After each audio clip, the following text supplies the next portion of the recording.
Capítulo 7, Desenvolvimento do caráter.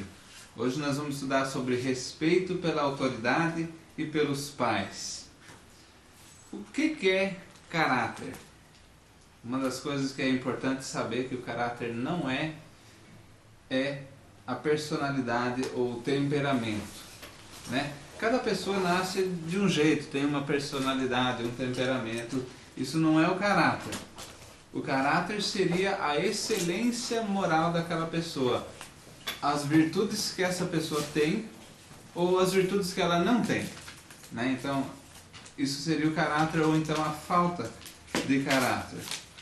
A excelência moral e social de uma pessoa seria então o caráter dela. A base do caráter, muitas vezes a gente pode reparar que a base do caráter se forma em três partes, né? O respeito, a honra e a honestidade. Uma pessoa que não tem respeito pelas outras, muitas vezes aí mesmo, né, você fala, não, esse não é uma boa pessoa, não tem bom caráter. A gente fala assim, não é? Ou então a pessoa não é honesta. Puxa, daí se não é honesta, como vamos confiar, né? Também a gente diz, não tem caráter. A pessoa não tem honra, não sabe os valores das coisas. Então, a base do caráter é justamente essas três partes: o respeito, a honra e a honestidade. E gostaria de chamar a atenção ao fato de que esses termos são termos de ação, né? O respeito se demonstra, a honra se demonstra, a honestidade se demonstra. São coisas que a gente faz, certo? A gente continua demonstrando todo dia essa parte de nós, esse caráter. Os pais, na criação dos filhos, eles têm a função de pegar esses conceitos, como por exemplo, respeito. O que é respeito? E tornar isso tangível, tornar isso uma coisa que a criança possa compreender o que é e como fazer, como ser, como tornar isso parte do seu dia a dia. Para isso, existem 6 relacionamentos naturais que são fundamentais para cada sociedade. Hoje nós vamos ver 2, mas os 6 são autoridade, né, e saber o respeito pela autoridade; os pais, saber o respeito e conhecer os filhos, conhecerem a autoridade dos pais; os mais velhos, né, honrar os mais velhos; os colegas da mesma idade ou irmãos, né, aqueles que são os nossos iguais, como tratá-los, como respeitá-los; a propriedade de outras pessoas, no caso não é uma pessoa, não é um relacionamento pessoal, mas é uma propriedade que pertence a outras pessoas. Então o nosso relacionamento também reflete na propriedade dos outros. E, por último, o 6º, a natureza, né? Aquilo que está ao nosso redor e o nosso cuidado com isso e o nosso respeito por isso. Então nós vemos esses 3 relacionamentos naturais do caráter. Hoje nós vamos estudar então o respeito pela autoridade em si, como identidade, né? E também o respeito pelos pais. O respeito pela autoridade é uma coisa bem comum nas escrituras. A gente vê que não é um conceito estranho, não é uma coisa que acontece, que aparece aqui e ali. Tem em bastante lugares, né? Eu vou ler de alguns trechos. Por exemplo, Hebreus 13, 17, primeira parte do versículo, que diz: obedecei aos vossos guias e sede submissos para com eles. Então, a obediência àqueles que estão em autoridade. Mesma coisa em Romanos, no capítulo 13, é um trecho bem conhecido, aquele primeiro parágrafo, sobre a autoridade, o respeito e a submissão à autoridade. Diz assim: todo homem esteja sujeito às autoridades superiores, porque não há autoridade que não proceda de Deus, e as autoridades que existem foram por Ele instituídas.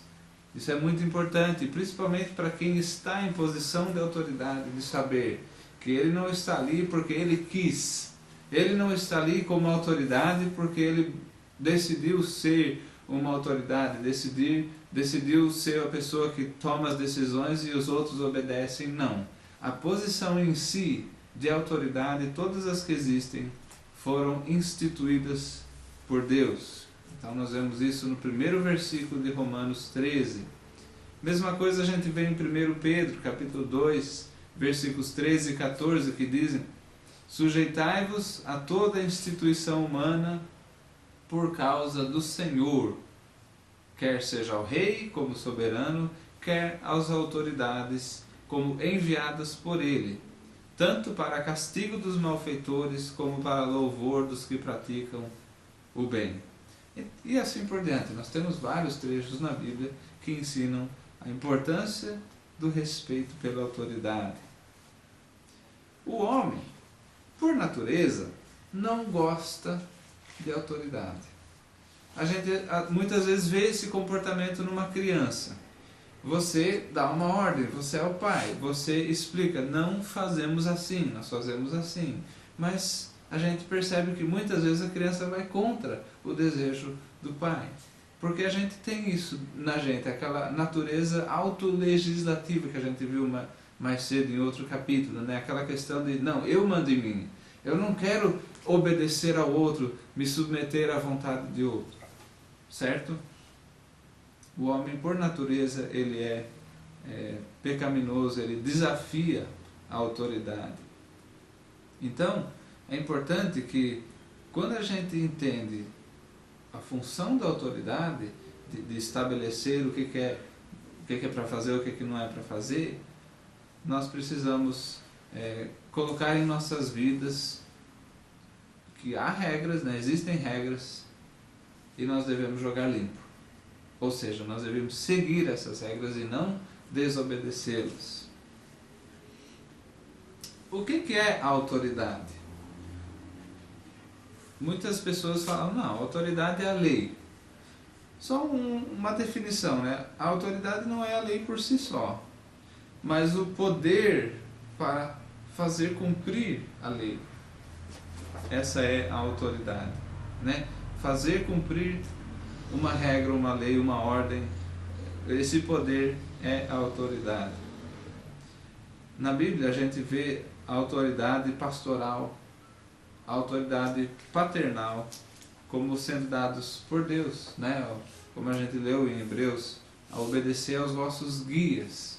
Quem são os guias? São os líderes espirituais, né? Os líderes na igreja, a figura do pastor que Deus ordena que seja obedecida.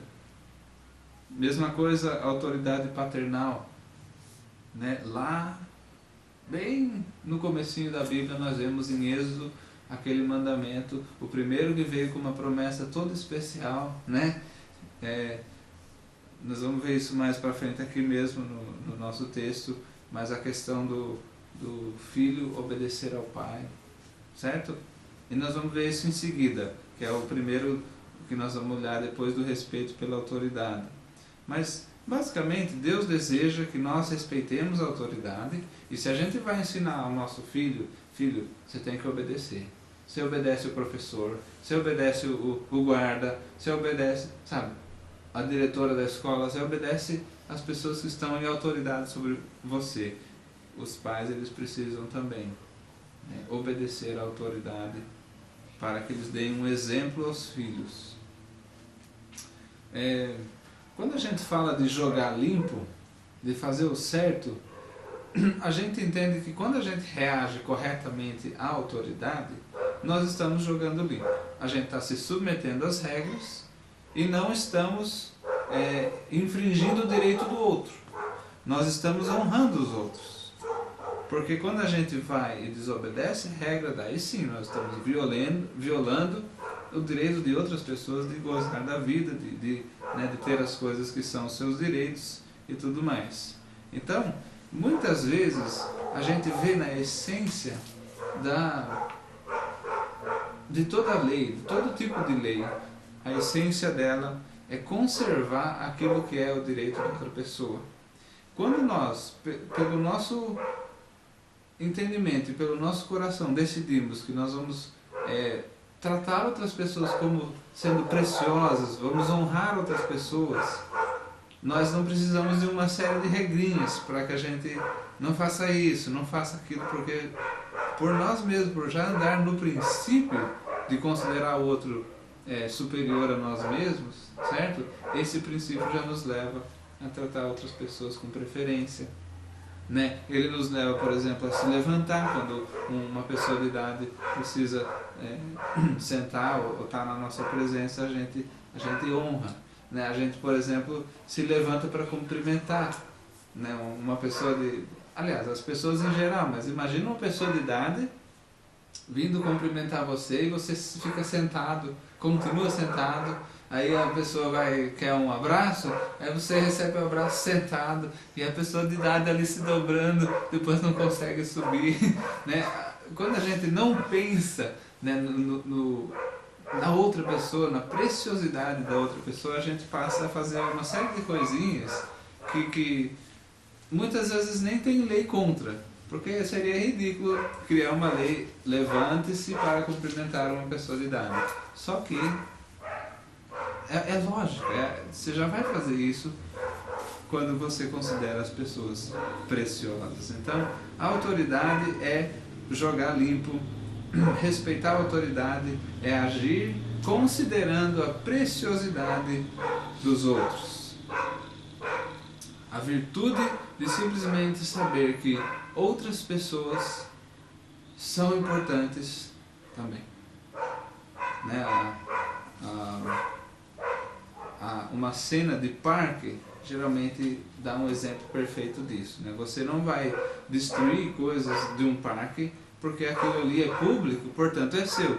Muita gente pensa só nesse aspecto, é público, portanto é meu. Só que é público, portanto é meu e dos outros. E por ser dos outros eu não vou depredar, eu não vou vandalizar, eu não vou destruir, porque eu estou ali apreciando algo bonito, algo belo, algo bom. Os outros têm o mesmo direito que eu, porque pertence a eles também, né? Então, nisso a gente já está pensando no outro, pensando, puxa, as outras pessoas, né, são preciosas e eu devo manter isso em mente. Muitas leis, elas regem o comportamento humano exteriormente. Quando a gente não tem esse princípio dentro de nós, então sabe, as autoridades eles se sentem na obrigação de criar uma lei que restringe um comportamento que seja maldoso ou que seja desrespeitoso. Então, a lei geralmente ela é uma forma de controlar o comportamento visível externamente. Quando a gente se submete à autoridade em si e aprende a viver com base nesse princípio de que os outros são preciosos, a gente não precisa daquilo que é externo. A gente automaticamente já está seguindo as leis externas e mais uma série de coisas que não estão escritas, não viraram lei ainda, e tomara que nunca virem, né, mas que nós já estamos cumprindo. A gente não está cedendo às nossas vontades egoístas e sim reconhecendo a preciosidade dos outros. É aquela coisa do não pise na grama, né? Isso é um exemplo de uma autoridade, é uma placa que simboliza o dono e, portanto, né, a autoridade em respeito à grama. E a grande pergunta é, o que você, né, faz hoje, como que eu e você, nós agimos em relação à autoridade? Aquela plaquinha do não pise na grama, você passa pelo cantinho andando na grama mesmo assim? Quem que vai me impedir? Às vezes a gente pensa essas coisas, né? Ou então o professor manda um bilhete falando, ó, seu filho né, não está agindo assim, assim, assim, etc, né? E em vez de reconhecer a autoridade do professor, falar com seu filho, ó, filho, seu professor falou assim, assim, assim, você precisa, né, dar uma dura nele, ensinar ele. E muitas vezes os pais, eles vão lá e na frente do filho xingam o professor, agridem o professor, depois vão lá e falam na cara do professor que ele não presta, que é ele que está pegando no pé do... Tipo, meu filho é perfeito, você que... Né? A gente não vê isso nesse mundo em que a gente vive, é tão triste, porque ali está uma figura de autoridade. Às vezes a pessoa, sei lá, às vezes acontece de um professor não ser tão bom, mas isso não interessa. Ele tem uma posição de autoridade diante de Deus, então nós devemos respeitar, né? Nós devemos respeitar toda a autoridade, porque se a gente não respeita, se a gente não obedece, nós vamos estar ensinando o nosso filho, filho, você tem que respeitar a autoridade.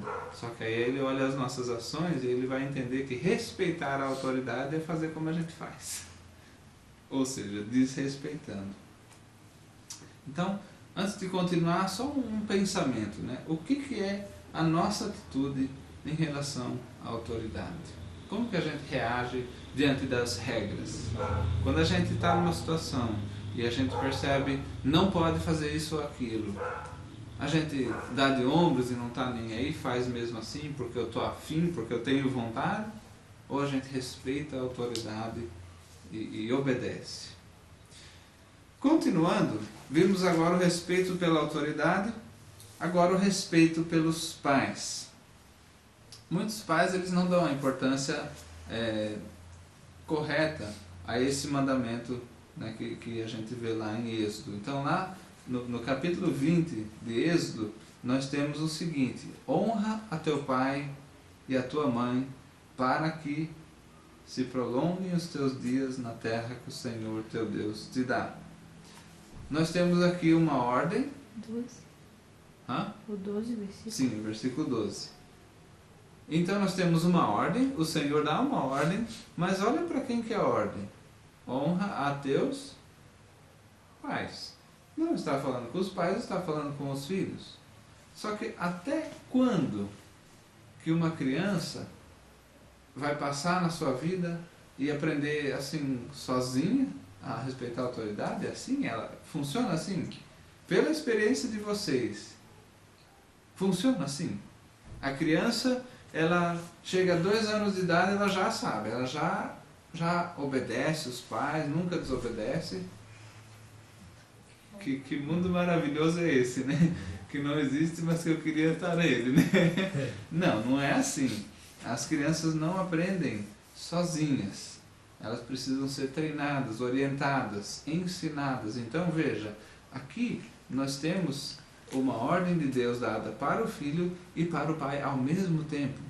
Porque o filho, um dia ele vai ler, um dia ele vai ter acesso a isso, e ele vai ter um relacionamento com Deus, e ele vai ver, puxa, o Senhor deseja que eu honre ao meu pai e à minha mãe.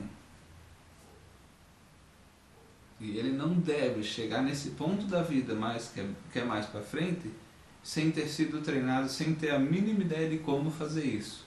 Pelo contrário, os pais já desde o berço já têm a oportunidade de ir ensinando todos os dias como que funciona esse mandamento de Deus, de honrar o pai e a mãe. Como que funciona essa coisa de dar honra ao papai e à mamãe, certo? É uma afirmação bem simples, na verdade. Honra ao teu pai e à tua mãe. Só que existe uma coisa toda especial, né? O filho, quando ele não honra o pai e a mãe, e os pais não fazem nada a respeito, quando os pais permitem, na verdade, né? Quando os pais permitem que os filhos zombem da autoridade dos pais, então não é só o filho que está em desobediência a esse mandamento, é o pai também, é a mãe também. Porque o pai e a mãe estão permitindo que as crianças desobedeçam a autoridade dos pais, zombem dessa autoridade, sabe? Fazem gozação, que isso é piada, a mãe deu uma ordem e vira motivo de chacota, sabe? A gente vê isso, acontece. O próprio fato de não obedecer já é uma zombaria, já é uma chacota, já é a criança dizendo, eu dou bola para você? Eu faço o que eu quero. Quem que é você? Tá certo que eu gosto muito de você, né, pai, né, mãe? Eu gosto muito, claro. As crianças gostam, mas elas não vão aprender a honrar enquanto os pais não aprendem a importância que a honra tem. Então, os pais primeiro precisam saber como é fundamental esse mandamento. E olha, de 10, 4 mandamentos da lei de Moisés, desses 10 mandamentos lá de Êxodo, 4 deles são relativos a Deus, que são, começando com não ter outros deuses, não ter imagem, certo? Não tomar o nome de Deus em vão, guardar o sábado, certo? São coisas, todos eles têm a ver diretamente com Deus, o homem e seu relacionamento com Deus. Mas aqui, esse primeiro dos outros 6 mandamentos, que tem a ver com homens e homens, relacionamentos humanos, o primeiro deles é o do respeito, e honra a posição de autoridade que os pais ocupam. Então, certamente, esse é um dos relacionamentos mais importantes que existem. Esse mandamento ele é tão especial que ele tem uma promessa amarrada junto, Honra teu pai e tua mãe, ponto. Ponto? Não. Lá em Êxodo 20, 12, a gente vê honra teu pai e tua mãe, vírgula, para que se prolongue os teus dias na terra que o Senhor teu Deus te dá. E a gente vê que Deus dá essa promessa, essa bênção especial para aqueles que de fato honram os seus pais. Eles têm uma vida longa, uma vida pacífica, uma vida frutífera. Nós vemos que aqueles que crescem e os pais não ensinam a honrar, e eles mesmos também não querem saber, querem desonrar os pais, eles têm uma maldição já ligada à sua vida e às suas atitudes, que é a maldição oposta, de não ter uma vida longa, de ter o perigo de essa vida ter sido encurtada. E como que seria encurtada na lei de Moisés? Às vezes a gente agradece que não vive naqueles tempos hoje, porque a gente lê versículos como Provérbios 30, versículo 17: os olhos de quem zomba do pai ou de quem despreza a obediência à sua mãe, corvos no ribeiro os arrancarão e pelos pintões da águia serão comidos. Quando a gente para e pensa um pouco sobre isso, o que zomba do pai e despreza a obediência à mãe, o que tem? O que tem uma pessoa assim? Os olhos deles vão ser comidos por quem? Por aves de rapina, os corvos, as águias. O que quer dizer isso? Quer dizer que ele não vai ter uma morte normal, de longa idade, e vai ser sepultado normalzinho. Quer dizer que ele vai estar exposto ao céu aberto, provavelmente uma morte violenta, morto por alguém e sem que ninguém saiba onde está, sumiu, e como é triste, quando as pessoas que trabalham com isso, da prefeitura, às vezes encontram a pessoa, os guardas e tal, e não sabe quem é, não tem forma nenhuma de identificar, não tem documento nenhum, e é enterrado no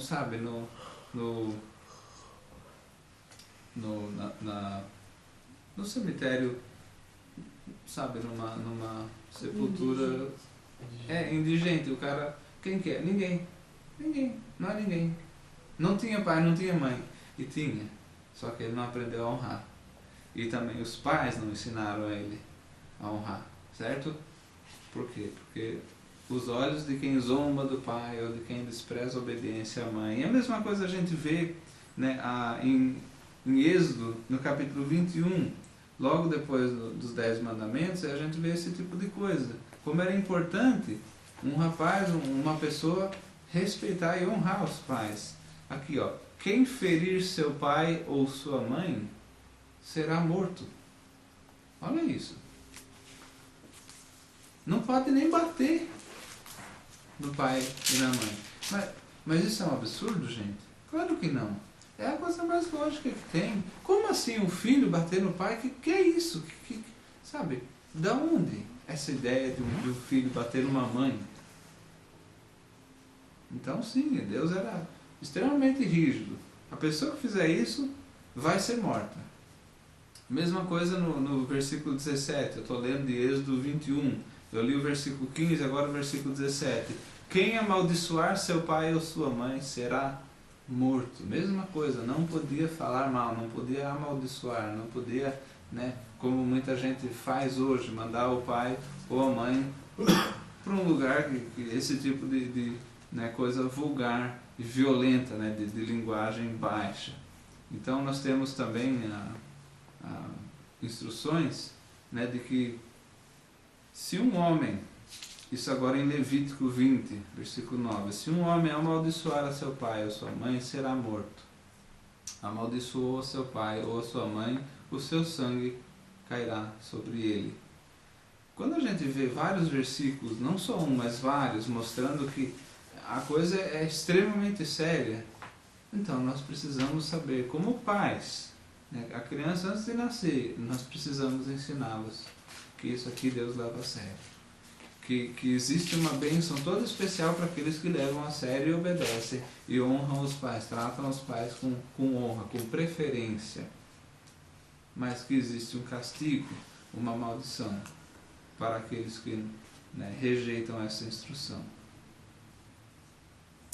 Então, uma pergunta que a gente pode fazer é o seguinte: como que você como pai, ou como que você como mãe, está criando o seu filho? Você está criando um filho que zomba de você? Um filho que a característica do comportamento dele é sempre ser desobediente ou até chegar a ponto de blasfêmia, né, de falar coisas, de se exaltar e falar coisas contra os pais? Esse quinto mandamento, né, de honrar os pais, ele começa com os pais. Então, os filhos não automaticamente aprendem a obedecer. Você como pai, você como mãe, precisa ensinar como obedecer, como respeitar e como honrar. As crianças, elas são como vasos de barro, e o barro tá mole, tá molhado, tá úmido. O oleiro, né, vai formando aquele vaso e vai formando e vai formando. O vaso pode não ficar bom, ou o vaso pode ficar excelente.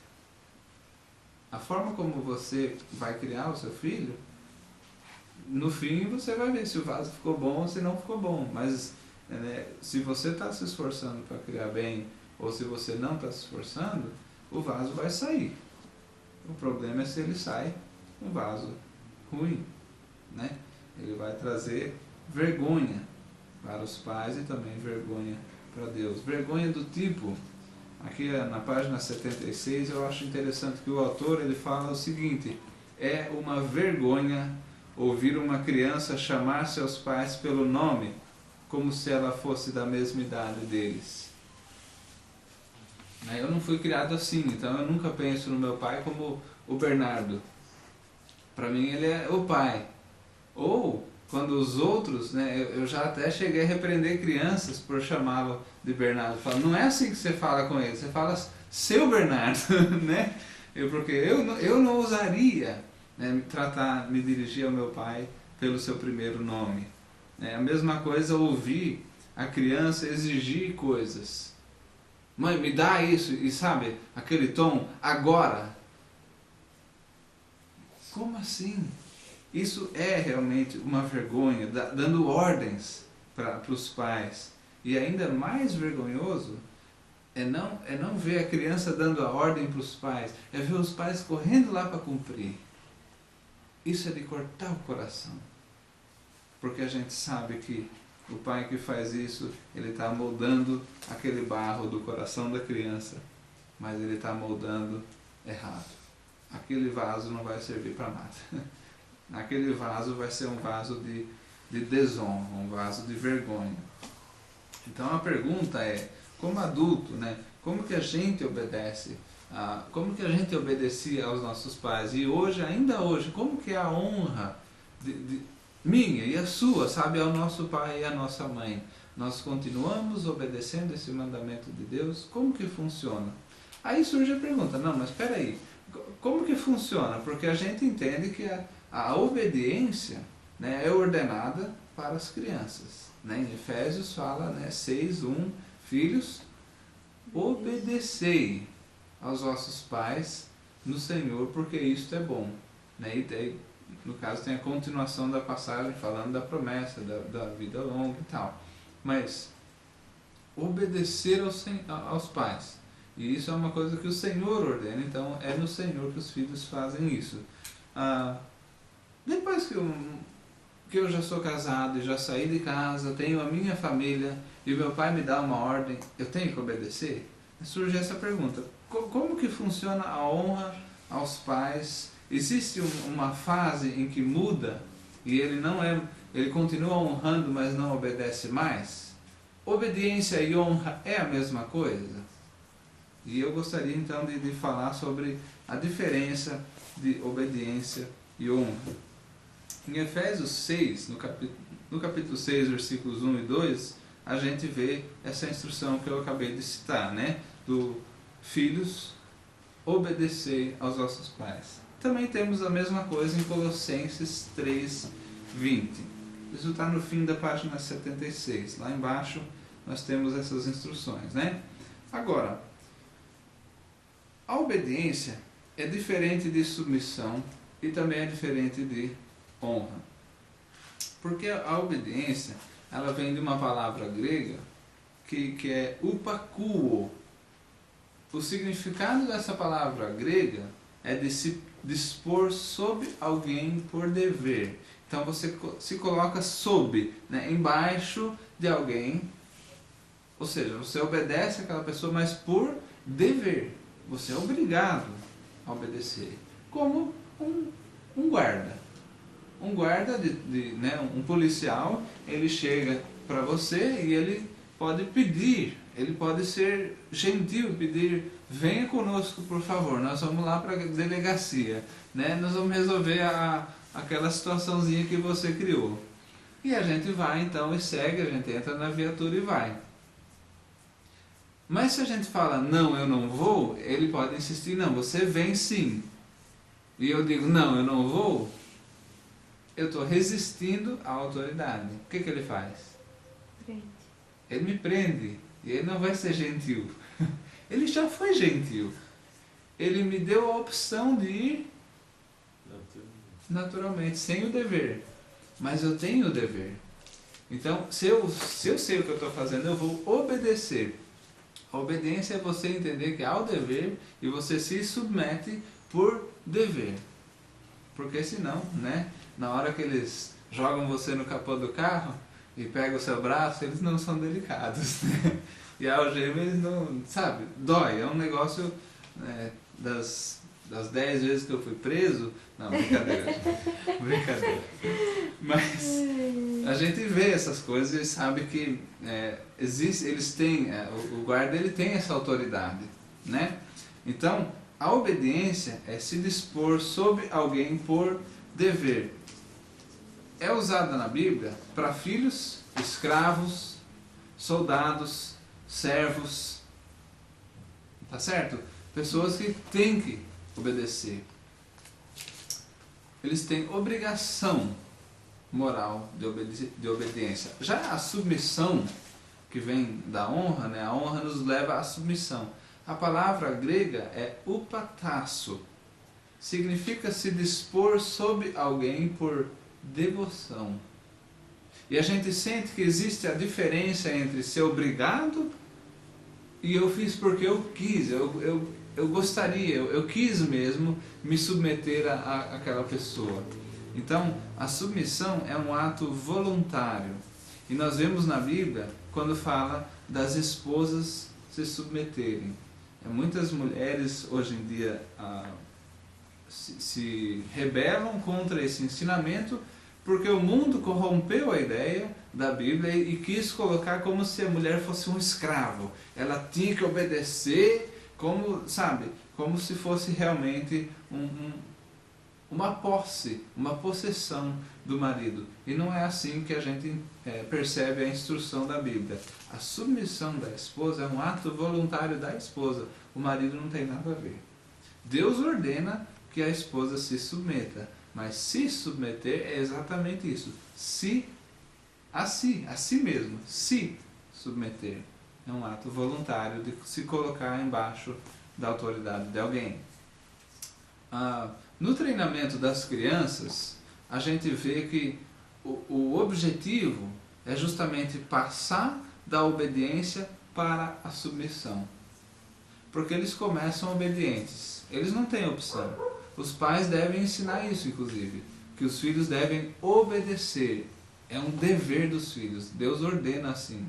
Eles não estão se colocando sob a autoridade dos pais porque decidiram, fizeram uma votação em comum, ali os irmãos, e decidiram que de fato os pais eles sabem melhor, têm uma experiência maior de vida, então nós vamos obedecê-los. Não, eles precisam, eles devem obedecer. Mas, quando você vê mais para frente, que o jovem já está recebendo a autoridade para tomar a decisão sozinho, e ele se submete. Olha que maravilha isso, já pensou que gostoso? Ele se submete, ele voluntariamente segue a sua busca, na verdade, a sua instrução, porque ele quer seguir a sua sabedoria e a sua vontade. Então, a obediência ela serve como um tutor, né? A gente vê inclusive em Gálatas, no capítulo 3, no versículo 24, sobre a lei sendo um tutor que leva a criança à maturidade, né? Vamos dar uma olhadinha nessa passagem, porque ela é... Eu vou... Nossa Bíblia. Ela é fundamental, essa passagem é muito importante. Gálatas 3, 24... Começando no versículo 23, aliás, para dar contexto. Diz, mas antes que viesse a fé, então temos a fé, né? Estávamos sob a tutela da lei e nela encerrados. O que é tutela?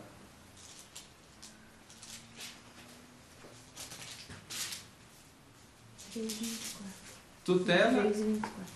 Isso. Tutela é estar debaixo de um tutor, de um mestre, de um professor que nos ensine, certo? Então estávamos sob a tutela da lei, falando da lei de Moisés, e nela encerrados para essa fé que de futuro haveria de revelar-se. De que Paulo está falando aqui? Olha o versículo 24. De maneira que a lei nos serviu de aio para nos conduzir a Cristo, a fim de que fôssemos justificados por fé. Olha que interessante, né? Essa passagem mostra o propósito da lei, Deus usando a lei, que era um sistema onde não era submissão voluntária, o homem era obrigado a obedecer, né? Se ele tivesse... Senão ele estaria em desobediência a Deus. Então ele tinha que seguir a lei e obedecer os mandamentos, e não era voluntário. Para quê? Para que ele fosse conduzido a Cristo. É como uma criança que, quando ela é pequena, né, os professores não ficam dando opção, não ficam perguntando o que querem. Eles dizem, não, você vai fazer isso, você vai fazer aquilo. Eles guiam a criança porque eles sabem o que é bom para a criança não sabe. A mesma coisa os pais.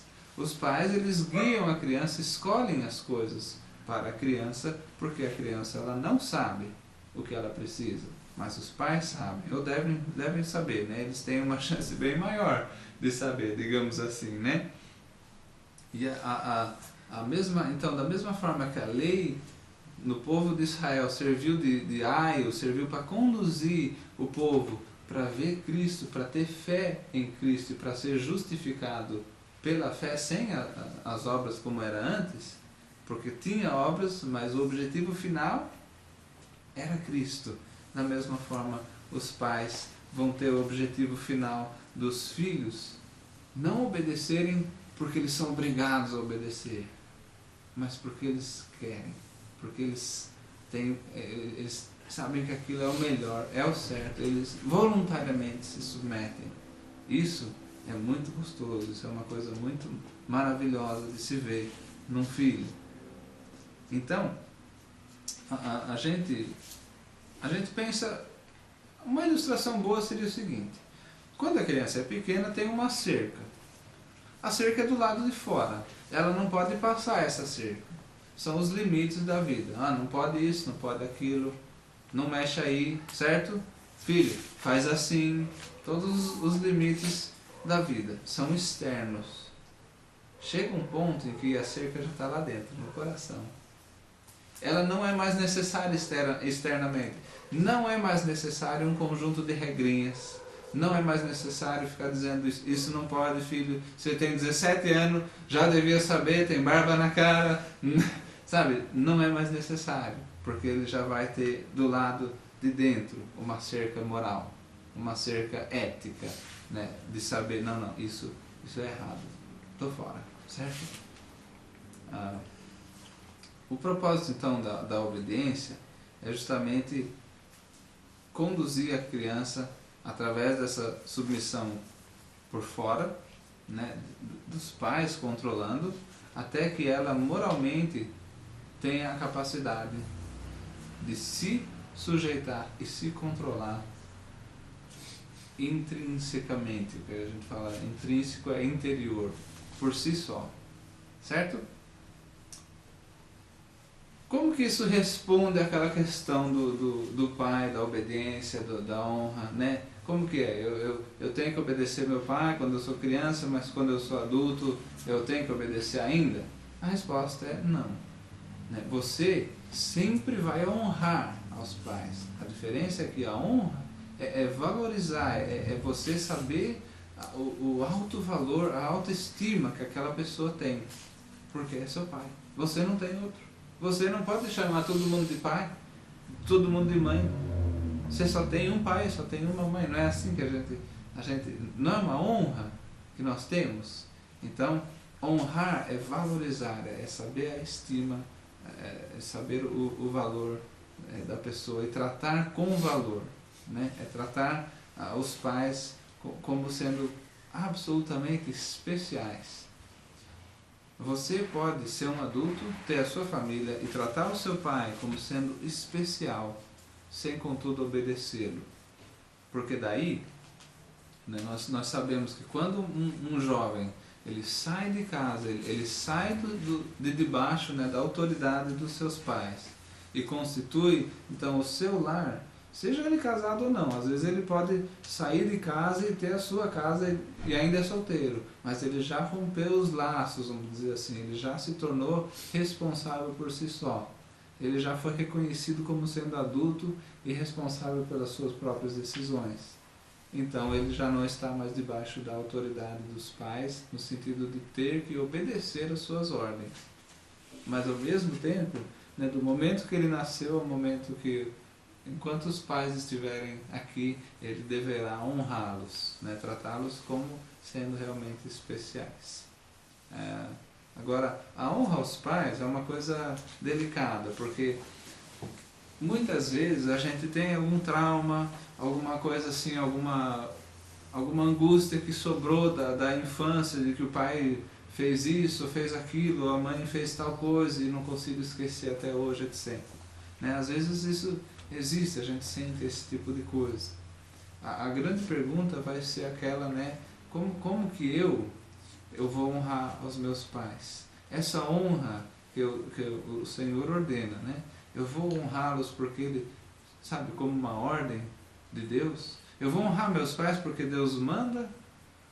Ou eu vou honrá-los no outro sentido, no sentido de por desejo, por devoção, né?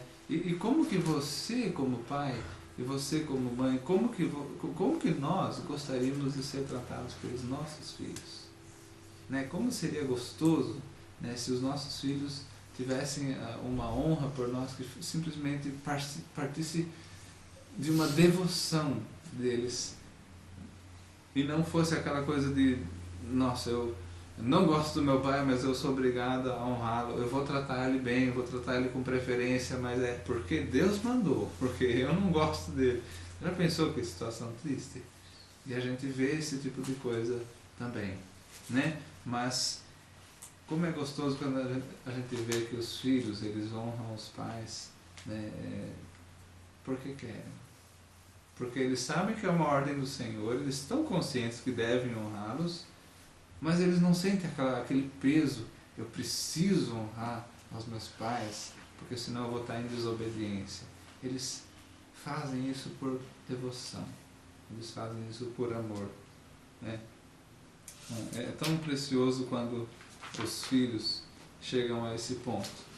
Daí, muitos pais cometem o erro de querer desenvolver isso logo no começo. E eu queria falar um pouquinho sobre, então, a questão dos pais amigos. Né? Nós vemos o autor falando sobre isso bem no finzinho do capítulo, né? O alvo do relacionamento da paternidade. O que você acha que é o objetivo final? Porque tem muitos pais tentando ser amigos agora.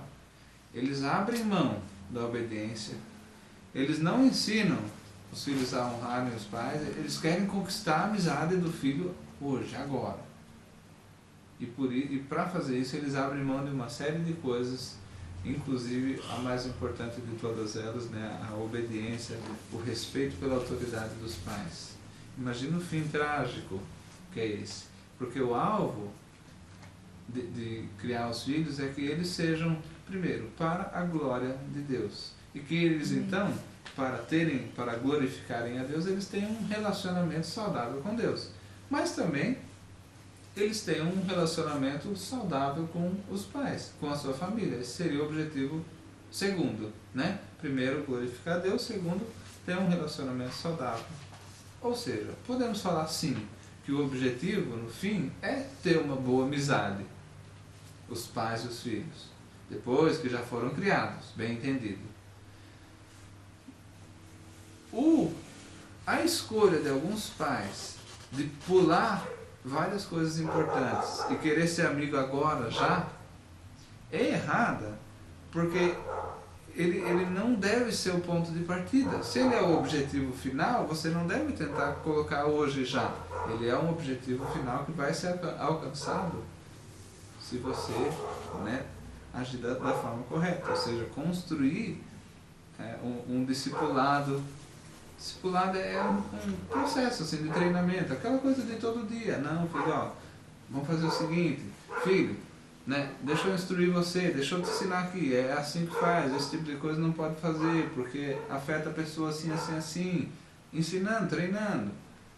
Filho, vem comigo, você vai ver como que faz. Hoje eu vou fazer um negócio, eu quero que você venha junto, para ver como que é que a gente lida com essa situação, com aquela tal. Entende? Um processo assim, você não está perguntando se ele quer ir. Você não é amigo dele. Aí, amigão, vamos lá comigo? Você está dizendo, filho, venha que nós vamos lá hoje. Hoje você vai aprender isso. Entende? É uma coisa diferente. Os pais estão exercendo o seu papel de pai hoje para ser amigo amanhã. O pai que joga fora o papel de pai para ser amigo hoje, não vai ser pai amanhã e nem amigo amanhã. Por quê? Porque existem fases no crescimento e no amadurecimento da criança. A fase 1, por exemplo, é a fase da disciplina. A gente fala que essa é a fase mais ou menos de 1 a 5 anos. Mais ou menos. É uma coisa que varia de cada criança, mas nessa fase inicial é o que a gente chama da fase da disciplina. O que é o foco? Amizade? Não. Controle. Controle é o foco dessa fase. Você, como pai, como mãe, você tem a tarefa de assumir o controle de seu filho. Para quê? Para você poder treiná-lo. Para você dizer, filho, nessa situação, faça isso. E daí ele passa a situação e faz. Se você não tem controle dele, mas nenhum controle, ele nunca vai fazer. Certo? E daí você não pode treinar. Você não pode ensinar o certo e o errado, não tem como treinar. Você não tem controle. Então, é importante, nessa fase 1, que é a fase da disciplina, assumir o controle. E daí isso tem muito a ver com o próprio nome, disciplina. É uma coisa assim que requer que você esteja sempre ensinando, treinando, disciplinando. Certo? A fase 2 é a fase de treinamento. Já é uma fase que mais ou menos vai pegar dos 6 aos 12 anos de idade, né? A criança já está um pouco maior. É como no esporte, essa fase.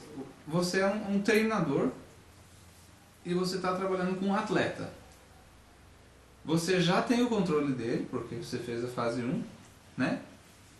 E então, você faz ele passar por ambientes diferentes e situações diferentes, fazendo manobras e exercícios. Não é mais ou menos assim que um atleta tem que passar, o treinador faz ele passar por isso? O legal é que nessa fase, ainda usando a ilustração do atleta, o treinador pode parar o treinamento a qualquer momento. Porque ainda é treinamento. Ele não está na competição oficial, que daí não pode parar nada. Ele pode, né, puxar o apito e apitar e falar, para, faz isso de novo. E treina assim. Muda aqui. Procura, né, lembra daquilo que eu te falei, faz isso, faz aquilo. Essa é uma fase de treinamento. Os pais estão ali, né, ensinando os filhos, né, um pouco mais no sentido de treinar, de fazer umas correções assim em cima, na hora assim, explicar razões, mostrar o porquê, mostrar como fazer. E depois vem a fase 3, que é a fase de acompanhamento. Depois que você conseguiu o controle da criança, está treinando ela e já treinou assim uma boa parte da vida desse jovem, já ensinou tudo como que faz, como que tem que fazer, agora você vai chegar na fase que pega ali a adolescência, que a gente chama, né, mas que não precisa ser necessariamente como é a adolescência hoje em dia. Quando você treina bem, você não vai nem, né, passar por aquele desespero, aquele turbilhão de emoções, porque justamente você tinha controle, você treinou. Chega nessa fase, é só ir acompanhando. É uma dica aqui, outra ali. É mais parecido com o técnico no lado de fora. Ele já está no jogo. E você não pode chegar e parar a partida. Mas você dá um grito, é mais para a direita. Ou seja, você dá uma instrução assim meio que já um pouco mais de fora. Na vida do jovem, você vai estar sugerindo coisas, né? Onde antes você não dava opção nenhuma, mas não dava mesmo. Filho, faça isso e obedeça, porque é importante ter o controle para treinar. Agora você não está exercendo esse tipo de autoridade. Inclusive é importante ter a sabedoria para ir passando, para fazer essa transição, mudar de um para o outro, para não deixar igual a vida inteira, senão frustra muito, porque chega na cidade, o filho vai ficar, pai, eu já sei, para de me mandar, me dá uma sugestão, tá bom, mas para de ficar em cima, quer dizer, né? Deixa eu viver aqui, você já me ensinou, né? Aquela coisa de fazer a transição, né? É importante os pais saberem quando está nessa época. Mas a ideia aqui então é, Dão chega aqui e fala, filho, eu vi que você estava passando aquela situação, você já tentou fazer isso? Às vezes é só isso que vai precisar. Ou então um toque, filho, o senhor tá mal hoje, né? Hoje tá feia a coisa, né? Às vezes o dia não está muito espiritual, começa o dia do jeito errado e uma decisão ruim vai levando a outra e você dá uma paradinha, filho. Vamos lá, né? Faz o seguinte, dá uma sentada aí, ora um pouco, medita um pouco, para romper esse ciclo aí, porque tá feia a coisa, etc. É a fase de acompanhamento, né? E a fase 4 é a fase da amizade. Aí sim, porque ele o quê? Ele já é adulto, ele já às vezes está saindo de casa ou já vai sair, né? E aí você fala, ufa, já treinei. agora não é mais hora de ficar se metendo e querendo corrigir e querendo consertar o que fez antes. Agora é a hora de realmente apreciar o relacionamento e permitir que ele bata as asas e voa. Permitir que a águia saia do ninho. Essa é uma fase que conduz praticamente à liberdade. O jovem, o jovem adulto, ele já se sente livre para compartilhar com os pais. Pai, eu fiz isso. Mãe, passei por aquilo. Estava pensando aquilo outro, a minha decisão foi tal. Mas os pais já não ficam querendo controlar, querendo influenciar. Eles são amigos, eles não vão ficar buzinando em cima. E, de novo, é importante nessa fase ter essa sabedoria. Mas é gostoso quando você pode ter a oportunidade de observar de perto a vida, as escolhas do seu filho, porque ele fala com você. Você é um amigo, ele te fala, eu fiz tal coisa, passei tal situação, eu comprei um carro, pai, viu o meu carro, aquela coisa assim, e sem aquele medo de o pai já querer corrigir de novo, querer ficar treinando e ensinando. Não. Filho, poxa, legal que você comprou um carro. E aí, tá gostando? Amigo, A fase 4, a fase da amizade, uma fase de liberdade. Bom, para terminar então, uma das coisas que nós precisamos sempre lembrar, nós estamos estudando aqui o treinamento do caráter, do caráter dos nossos filhos, e isso mexe com a gente, porque nós precisamos questionar, como está o meu caráter? Ninguém está completamente formado, nós vivemos um processo de transformação em que Cristo nos transforma, certo? Mas, como que está hoje, agora? Como que está a minha vida? Eu respeito, por exemplo, a autoridade? Eu respeito aos meus pais e honro a eles? Certo? Como que é a minha vida nesse aspecto? E como que eu penso nas outras pessoas? Existe em mim aquele valor que eu penso, aqueles ao meu redor, eles são preciosos? Eu tenho a preciosidade dos outros em mente? Que nós possamos sempre manter isso em mente, para que assim nós possamos transmitir esse valor para os outros. Essa é a essência dos resumos de Cristo. Lembra que eles falaram qual que é o grande mandamento, e Cristo pegou e deu uma resumida. Falou, são 2. Amarás a Deus de todo o teu coração, de toda a tua mente, acima de tudo, basicamente, E daí o próximo é semelhante. Amarás o próximo como a ti mesmo. Amor aos outros. Considerar o outro de grande valor. É isso que nós estamos falando aqui, a base de tudo isso, a base do respeito pela autoridade, a base do respeito pelos pais, e as outras coisas que nós vamos ver nos próximos capítulos também vem dessa essência. Amém? Amém.